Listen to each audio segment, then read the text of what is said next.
نیک اور اچھا بننے کی کوشش بالکل اسی طرح کرو جس طرح خوبصورت دکھنے کی کوشش میں لگے رہتے ہو۔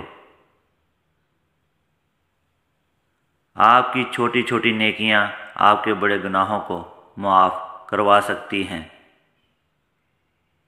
جس انسان نے اپنے راز کو اپنی ذات تک رکھا وہ بہت جلد کامیابی کی منزل تک پہنچ جائے گا۔ جب تمہیں ظاہر ہو کہ تم کسی جگہ نظر انداز ہونے لگے ہو تو بولو مت، بلکہ کنارہ کر لو۔ انسان کو عزت صرف اللہ پاک کی ذات دیتی ہے، کسی کے برا چاہنے سے کوئی فرق نہیں پڑتا۔ دل کی پاکیزگی کے لیے نظروں کی پاکیزگی شرط ہے۔ غرور سے اپنا سر بلند نہ کرنا، کیونکہ جیت کر بھی میڈل سر جھکا کر ہی لینا پڑتا ہے۔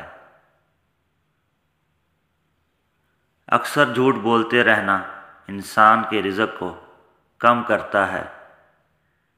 ہر کوئی کہتا ہے دیواروں کے کان ہوتے ہیں، یاد رکھو دیواروں کے کان ہوں یا نہ ہوں، فرشتوں کے پاس قلم ضرور ہے۔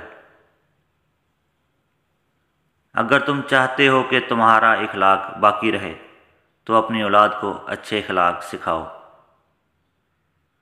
صبر زندگی کے دروازے کھولتا ہے، کیونکہ صبر کے سوا اس دروازے کی اور کوئی چابی نہیں ہے۔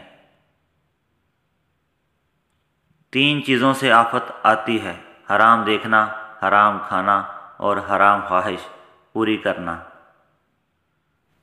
ماں سے کبھی حساب نہ کرنا، ورنہ تم پر رزق کے سارے دروازے بند ہو جائیں گے۔